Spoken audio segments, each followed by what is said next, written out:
Iran says a majority consensus has now been reached on the successor to the late Supreme Leader Ayatollah Ali Khamenei, who was killed in US-Israeli strikes at the start of the war last weekend.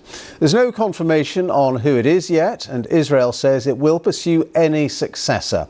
Iran's Supreme Leader is selected by the so-called Assembly of Experts, a clerical body with 88 members.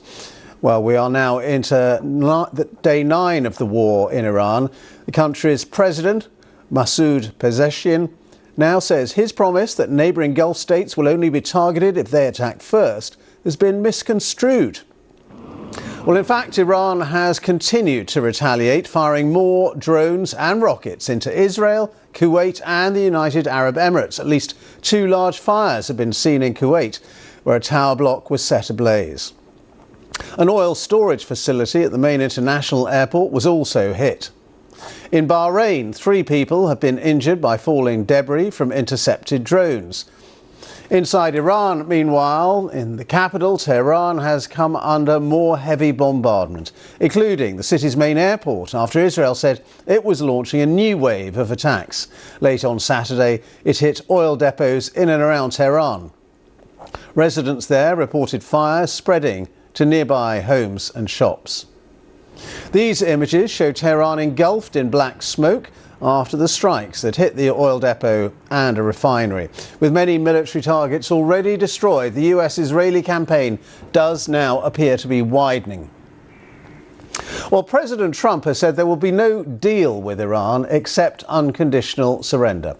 This report on the latest developments from our world correspondent, Joe Inwood. Donald Trump warned that there would be a cost. Yesterday, it came to Dover Air Force Base in Delaware. 6 coffins of the 6 Americans who have died in this war with Iran. Accompanied by the First Lady and Vice President, the President who said he would be a peacemaker. It came as Donald Trump deepened his diplomatic row with the British Prime Minister.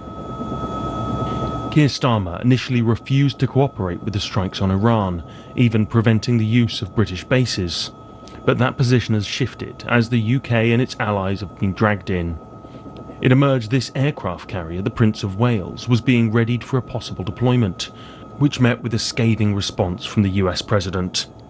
The United Kingdom, our once great ally, maybe the greatest of them all, is finally giving serious thought to sending 2 aircraft carriers to the Middle East, wrote the President on social media. That's okay, Prime Minister, we don't need them any longer, but we will remember. We don't need people that join wars after we've already won. And Donald Trump does believe he's winning. For another night, the skies over Tehran have an unnatural orange glow, caused by massive US and Israeli airstrikes. The latest site to be hit, an oil refinery to the south of the capital. One Tehran resident told the BBC it was as if night had turned into day. Donald Trump had hoped this overwhelming firepower would force Iran to an unconditional surrender. In a recorded message, Iran's president said that would never happen, but he did apologize to his Gulf neighbors for attacks on their territory. It came as the president of the UAE visited people injured in strikes. The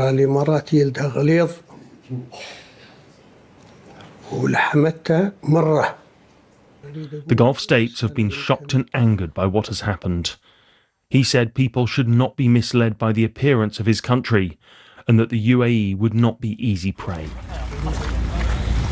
But it is in Iran and Lebanon where the human cost is highest. This was the southern Lebanese town of Mifadun in the aftermath of an Israeli operation. Israel has carried out more airstrikes against the militant group Hezbollah, although civilians are also being killed. The death toll is not final, but there are 5 martyrs, and the number could increase because the scale of destruction is big, and we're still searching for more people. This war has already brought terrible damage to parts of the Middle East, claiming lives, shaking economies, and further fracturing already troubled relationships.